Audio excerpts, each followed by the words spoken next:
I just got to give you a warning that today's sermon will contain cursing. I've never seen you look that nervous in my life up here. All right, curse number one. Curse number one. 1945, a man by the name of William Sianis, he was a Greek immigrant. He moved to the south side of Chicago, and he started a tavern called the Billy Goat Tavern. So this sermon will contain cursing and liquor. So there you go. So he has this tavern called the Billy Goat Tavern. He's a huge Chicago Cubs fan. And in 1945, Game 4 of the World Series, the Cubs versus the Tigers, he decides to buy 2 tickets for $7.50. One for himself and the other for his pet Billy Goat. Now, if you're a Cubs fan, there are multiple versions of this story online. I'm simply going to give you the most entertaining one.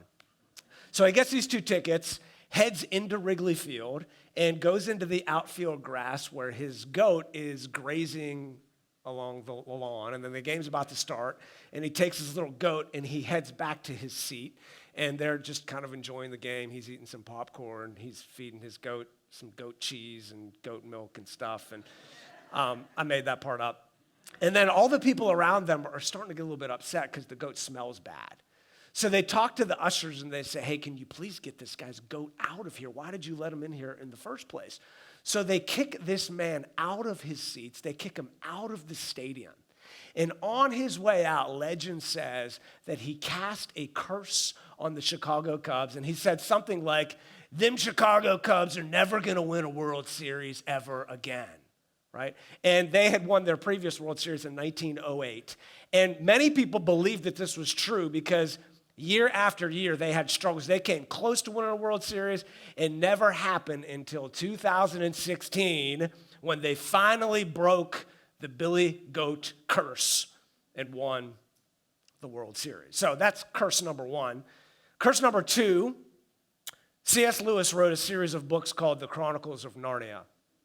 And in one of his books called The Lion and the Witch in the Wardrobe, the enemy in that story is someone known as the White Witch. And she casts a curse upon Narnia, and the curse is it's winter all the time and it's never Christmas. It's kind of like, here in New York, we've got like the curse of winter all the time. But the curse is starting to lift a little bit. I've seen our church mascot. We've got ducks who are starting to come around a little bit. But now we have to deal with the allergies this time of year, right? So she issues a curse on the land where it's always winter. And she issues a curse on Mr. Tumnus, who's turned to stone. So there's the curse of the Billy Goat. There's the curse of Narnia. But today I don't want to talk about those fictional curses. I want to talk about a real curse that all of us have to deal with every single day. And it's described at the very beginning of the book of Genesis, where Adam and Eve were told to not eat from the tree of the knowledge of good and evil. They rebel against God, they disobey God, and they are exiled out of the Garden of Eden. And God tells them that cursed is the ground because of you. And so now the world went from perfection to cursed. Now, you don't need me to explain to you all of the different ways that we live in a cursed land, right? There are famine, and there are wars and rumors of wars, and there's hurricanes, and there's earthquakes, and there's murder, and there's all of these sinful things that happen because of this cursed land that we live in. Now, you know what the word curse means, right? It means to pronounce evil on someone or something. And we all live in this world which has been cursed or tainted or stained by sin. And the good news, and we celebrate this every week, is that Jesus came to do something about this curse. If you were here with us a couple of weeks ago when we started this series, The Journey to the Cross, before Jesus gets on the actual journey that would lead to the cross, he says to his followers, he says to the crowd that day, if you have any interest in coming after me, I just got to let you know that there are 3 requirements. You got to deny yourself, you got to take up your cross, and then you can follow me, right? So if you want to follow me, you can come follow me. It's simple, but it is hard because denying ourselves, taking up our crosses, and following Jesus is not always easy. So everybody got it? Yeah, we're with you, Jesus. We want to follow you. He says, all right, come along. So they make their way on the journey to the cross, right? And they start over here. And John O'Neill, if you were here last week, did a great job of talking about the beginnings of his journey on the cross. And you can find that online if you weren't here last week. But Jesus starts on this journey. He comes into Jericho and he finds Bartimaeus, this blind man, and Jesus called him, right? And John talked about last week the fact that Jesus is calling you. You should follow him. So he meets Bartimaeus, and Bartimaeus gets his eyes opened up. He can see for the first time, and then he begins to follow Jesus on the remainder of the journey. Well, eventually, they get into the city of Jerusalem where the people wave palm branches. This is his triumphal entry into the city of Jerusalem. We will talk about that in a few weeks on Palm Sunday. After he comes into the city of Jerusalem, he goes to the temple courts, and he looks around. And he's not saying anything. He's just kind of meditating, taking it all in. And then he gathers his disciples, and they leave for a city called Bethany, which is about 2 miles away. They spend the night in Bethany, and then Mark tells us in the 11th chapter, verse 12, the next day, as they were leaving Bethany, Jesus was hungry. So Jesus is hungry, and then he sees in the distance a fig tree in leaf, and he went to find out if it had any fruit. So he sees this fig tree in the distance, and there's fig trees all over the place in Israel. He sees it, gets a little bit closer, and when he reached it, he found nothing but leaves because it was not the season for figs. And because Jesus was hungry and there was no food, he said to the tree, "May no one ever eat fruit from you again." And his disciples heard him say it. Now, this is a little bit confusing, isn't it? Like, Jesus, why would you curse a fig tree just because it doesn't have fruit? One commentator, and I don't know where this guy stands with Christ, but he just simply says his honest thoughts. He says, this is a gross injustice on a tree which was guilty of no wrong and had but performed its natural function. Jesus, why would you curse a tree just because it doesn't have any fruit? Years ago, I was meeting with a friend of mine, and he was a self-proclaimed atheist. We started talking about his struggles with God in the Bible, and the one passage that he brought up in our conversation was the story of Jesus cursing the fig tree. He's like, I just don't get it. Why would he curse a perfectly innocent fig tree? And at the time, I had no good answer for him. I was just like, I'm not sure. Let me do a little bit of research, and maybe I'll get back to you. And I never got back to him because I couldn't figure out why exactly Jesus would curse this fig tree. And I'll just be honest with you. Up until this past week, I didn't know why he did this either. And then I listened to a sermon by John MacArthur, and he brilliantly explains this in this way. He said this: when Jesus saw the leaves, he should have expected fruit, because fig trees, fruit comes before the leaves. So he should have expected a little bit of fruit. Now, the full harvest never came until August, which would last all the way till October. But at least around March, which is this time frame, he should have expected even just a little bit of figs, which still would have been edible at that moment. And the fact that there are leaves and no fruit means that this tree, there's something wrong with it. All leaves and no fruit leads to Jesus cursing the fig tree, which is a precursor to the main event that we're about to get to. Now, we'll come back to the fig tree in a moment, but Jesus, after he curses this fig tree, makes his way toward the temple, which is this glorious, majestic, amazing building in Jerusalem. Now, I got to give you a little bit of an illustration, because I grew up about 15 miles outside of the city of Pittsburgh, and hundreds of times I went through the Fort Pitt Tunnel. Right? And I just want to show you a little bit of a video to show you what it looks like when you go through this miserable tunnel. Let's go ahead and watch it. Okay, so here you are, you're driving, and you're thinking to yourself, oh my goodness, this thing is going to cave in on me at any moment, right? Can we please just get out of this tunnel? And then you see light at the end of the tunnel. Again, I've been in this hundreds of times. And then you get through the tunnel, and boom, there is the majestic, beautiful city of Pittsburgh with buildings, and you got Heinz Field, the home of the Steelers, on your left. And as you can see on the left right there, you can see PNC Park, the home of the Pirates, which have been living under a curse for the last 50 years or so. And then you just make your way, and you're just stuck, right? Hundreds of times I've done this, and every time I am stunned at how beautiful and amazing these buildings are. So here's Jesus with his disciples. And again, they had been in this situation many times because every Jewish boy would travel to Jerusalem a few times a year to celebrate the festival. This time they are in the city for their main holiday, the Feast of Passover. And they're walking, and they're just surrounded by a bunch of humble homes. You know, it's kind of like going through that tunnel. And then all of a sudden, boom, they see the grandeur of the temple, which had taken 46 years to build. Thousands of slaves it took just to build the foundation of this temple. And they come upon it, and they're like, wow, this is amazing. A little bit about the temple. Okay? If you go inside the building, this place right here, it's got two rooms. It's got the holy place, and then it's separated by a curtain, and inside here is the most holy place where the Ark of the Covenant stood. And the high priest would go in this room once a year with the blood of a bull, and he would sprinkle it on the mercy seat of the Ark of the Covenant, and the people's sins would be atoned for an entire year. Right? This was a symbol of God's holiness. One piece of ancient Jewish literature, this is not the word of God, but this is a bit of Jewish history. 3 Maccabees chapter 2, verse 10 says, "And because you love the house of Israel, God, you promised that if tribulation should overtake us, you would listen to our petition, and when we come to this place, this temple, and pray, that you would listen." There was something different about the temple in the mind of the Jewish people.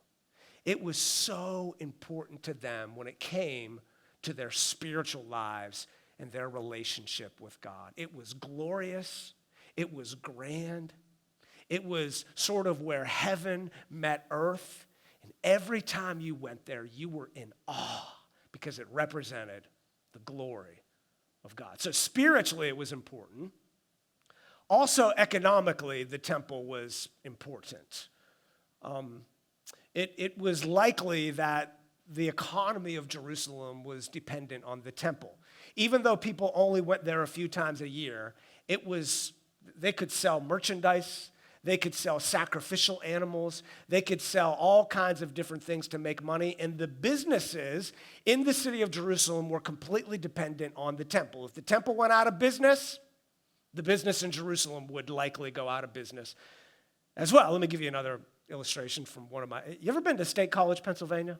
Anyone ever been there? Okay. So if you were to go there today, drive down, it's about 2 hours and 15 minutes. You would walk along the streets of College Avenue, and there would probably be some students and some people, but no big deal. It's not very crowded. You could go in the shops, you could go in the restaurants, no big deal. But if you go at State College on game day, where there's Penn State football going on, you can barely move down at State College. You go inside the markets where you're trying to sell merchandise, maybe get yourself like a little replica of a stadium or a statue or some posters or bumper stickers. I mean, there are thousands of people. And I don't know this for a fact, I'm just assuming this, that many of the businesses in State College would go out of business if you removed Penn State football, even though there's only like 6 or 7 home games every year. It's the same way with the Jewish temple. If you remove the temple, Jerusalem is economically in trouble. So spiritually, economically, and politically, the temple was everything. The Sadducees and the Pharisees and the religious leaders who guarded the temple wanted to make sure that the Romans would not take it away from them. And so there was always this nervousness, this tension, that if somebody comes in and gets a crowd around them, and somebody comes in and gets a bunch of followers, we might lose the temple. So, with that in mind, the importance of the temple, Mark goes on and he says this: on reaching Jerusalem, Jesus entered the temple area and began to do what? What do you think they began to do? The disciples are probably thinking, well, we're here to pray, right? Let's purchase an animal, let's give it to the priest, let's have it sacrificed so that our sins can be forgiven. They had no idea what Jesus was about to do. This is one of the most important events during Jesus' week, his last week that he spent prior to the cross. Here's what Mark tells us. He entered the temple and he began driving out those who were buying and selling there. People that were walking around with little models of the temple and posters of the high priest and food and sacrificial animals and bracelets and necklaces and t-shirts and all those different things. Jesus says, get out. And then he overturned the tables of the money changers and the benches of those selling doves. So if you're coming to Jerusalem, you got to take your coins, which probably had the image of Caesar on it, and you needed to trade it in for temple currency. And sometimes they would have markups, right? And you'd trade it in, then you'd pay your temple tax. Poor people would go in, they couldn't afford a lamb, so they would buy a pigeon. And Jesus sees all of this, and he overturns the tables. And things are getting crazy. And he says, would not allow anyone to carry merchandise through the temple courts. And as he taught them, he said this, is it not written that my house will be called a house of prayer for all the nations? But you, speaking about the religious leaders specifically, but you have made it a den of robbers. Well, the chief priests and the religious leaders heard this, and they began looking for a way to kill him, for they feared him because the whole crowd was amazed at his teaching. And when evening came, they went out of the city. Now, he curses the fig tree, which is a precursor to him cursing the temple. You know, when he cursed the fig tree, that's the only miracle that Jesus did where he destroyed something.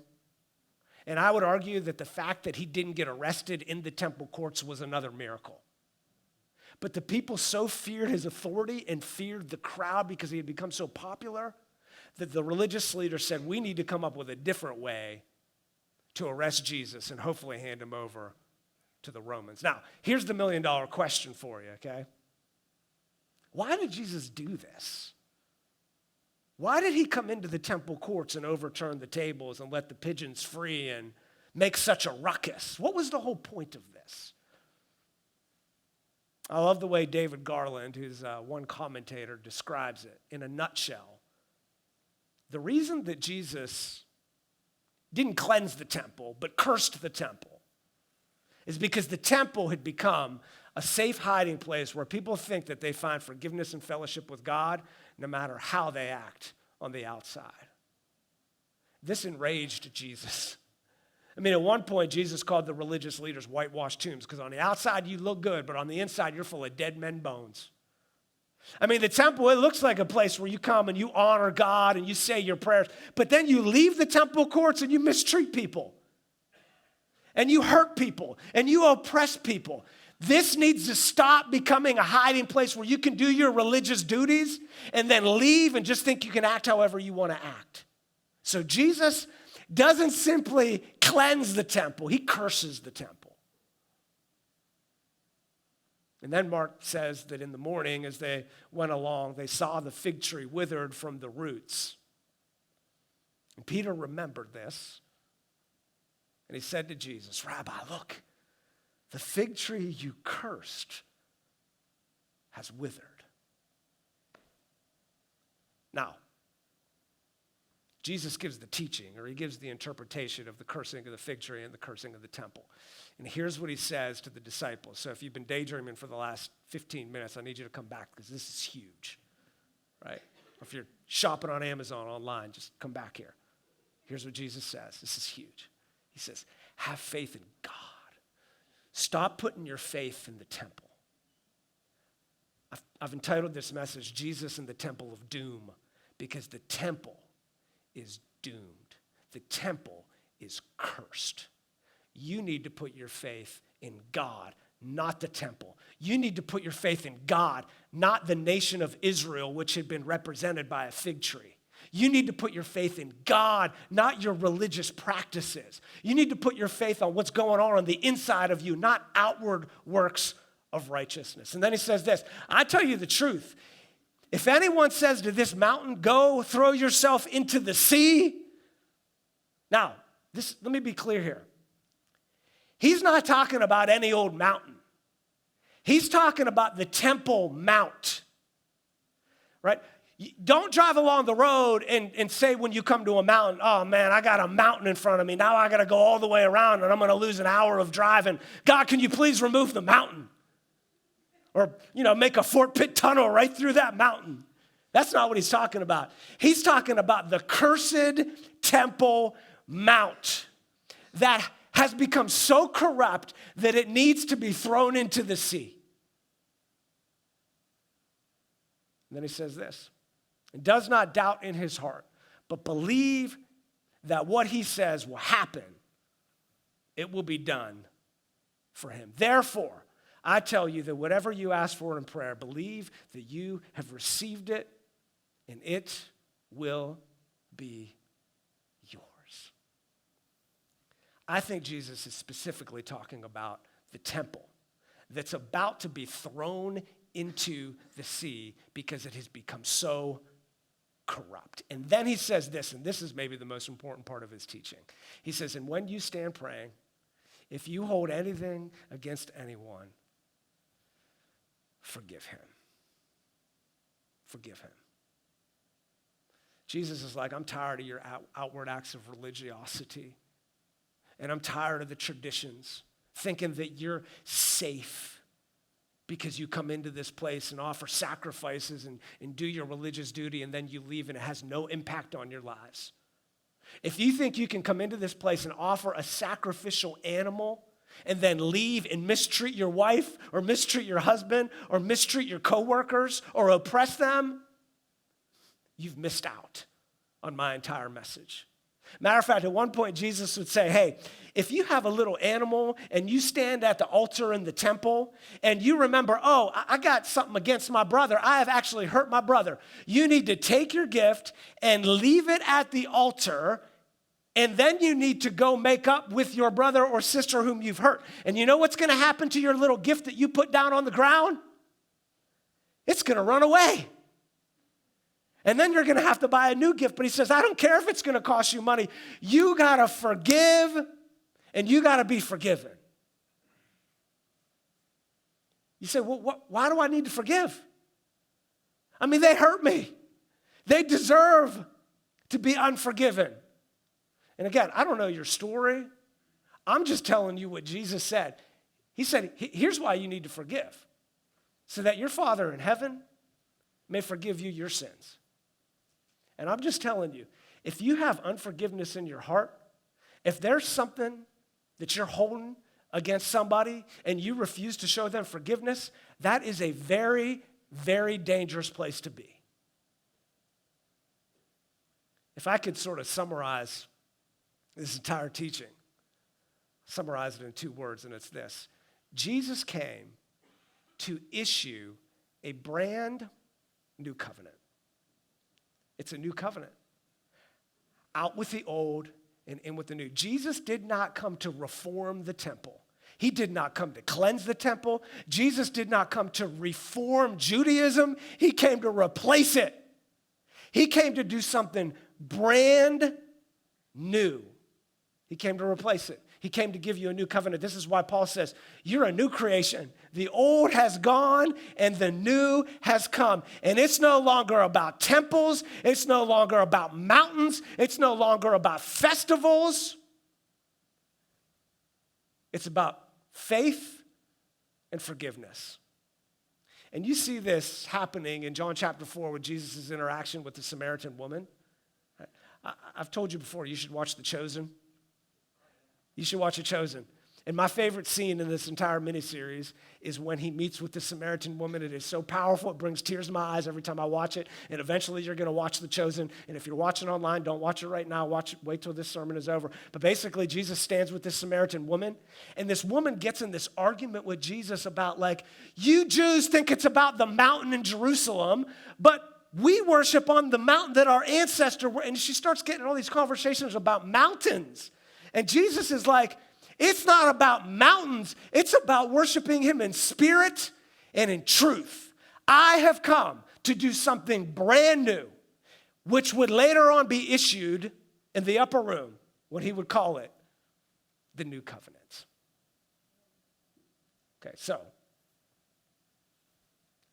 Jesus would go on and give some more teachings after he curses the temple. And I think it's a miracle that he doesn't get arrested at this point. It just shows you his authority. Next week, we're going to look at specifically one of the teachings that Jesus gave when he was in the temple courts, and it is, it's something else. Don't miss next week. And then he gives another teaching. We're going to talk about that the following week. He does some things that are just mind-blowing. And then eventually he leaves the temple courts. Here's how Mark describes it. He says, as Jesus was leaving the temple, one of his disciples said to him, "Wow, teacher, what massive stones, what magnificent buildings. Wow, this is such a glorious place." And Jesus says to them, "You see all these great buildings? Not one stone here will be left on another. Every one will be thrown down." In other words, every one of them will be cast into the sea. This is amazing. This is amazing.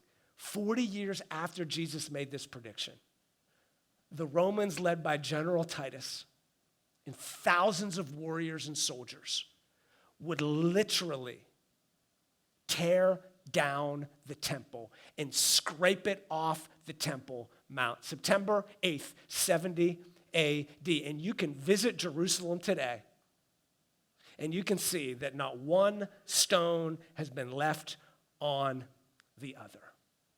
And it was devastating to the Jews. It was the Holocaust before there was the Holocaust. The temple was no more. The fig tree was the precursor to the cursed temple, and the temple was gone.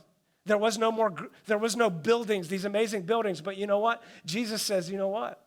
No big deal. Because I tell you that one greater than the temple is here. Well, finally, the religious leaders, they get one of Jesus' disciples to switch teams. And they ask him, "Hey, where's Jesus going to be tonight? Because we can't take this stuff about the temple. It's freaking me out. It's terrible. We got to get him. But we can't do it during the day because the crowds are too big." So Judas says, "I'll tell you where he is." And then they meet with him in Gethsemane. They arrest him. They try him. They mock him. The next day, they hand him over to the Romans, where they crucify him. And I have to believe that the religious leaders are looking at Jesus hanging on a cross, and maybe, because they're experts in the law, maybe quoting Deuteronomy chapter 21, that anyone who is hung on a tree is under God's curse. We've got Jesus. He's standing around cursing all of us and cursing Israel and cursing the temple. Well, we finally cursed him.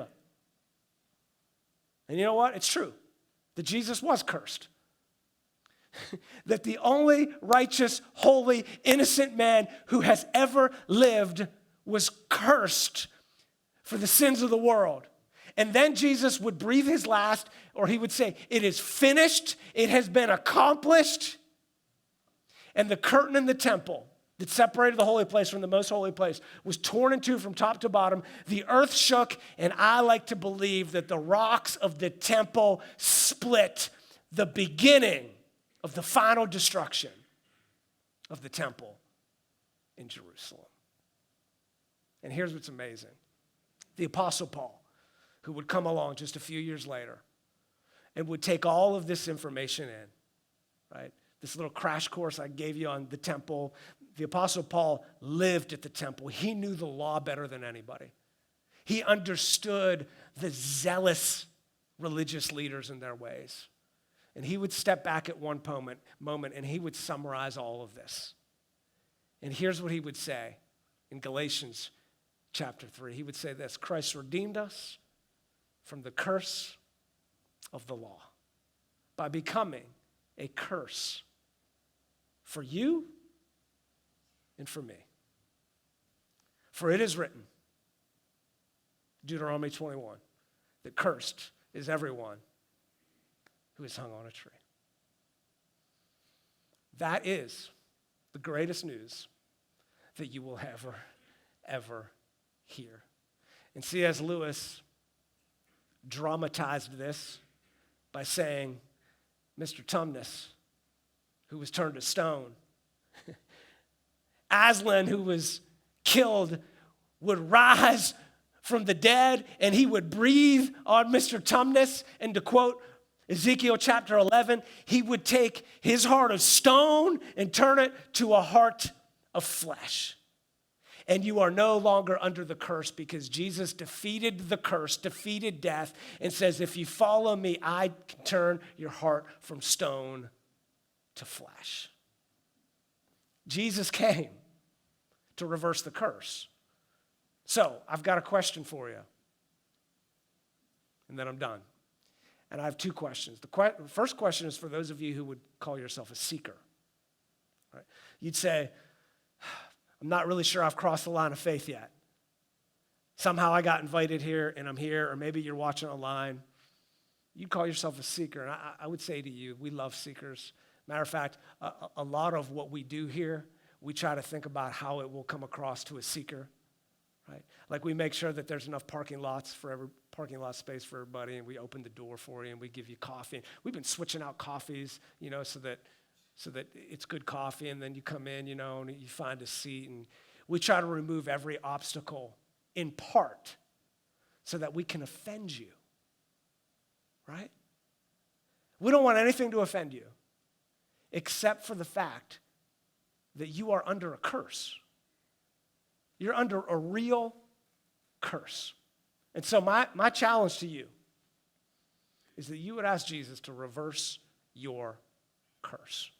That if you don't know Jesus, if you have not crossed the line of faith, you are still under the curse. That your heart is a heart of stone, and Jesus wants to breathe on you and bring you back to life. In just a minute, we're going to close with a song, and I'm going to ask the worship team to come up, and we've got a few people, myself, Lucas, our worship pastor, John O'Neill, one of our volunteers, is going to be available to lead you to Christ if that's what you want to do today. But I also want to say this to those of you who are Jesus followers, that Jesus is not in favor of religious practices and traditions that do not lead to life change. Okay?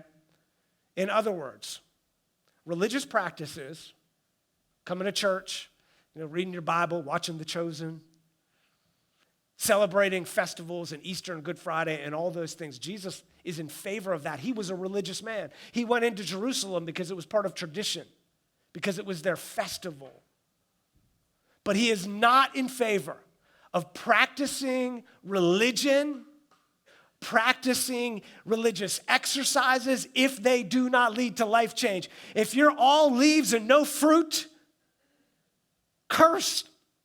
If you're all about religious activity and coming into a place where I feel like, I can connect with God, but it's not going to change the way that I live my life, Jesus curses that. We do these things. We come to church and we pray and we do our devotions so that we can leave this place and love other people and practice forgiveness and lead people to the glorious message that you can be released from the curse.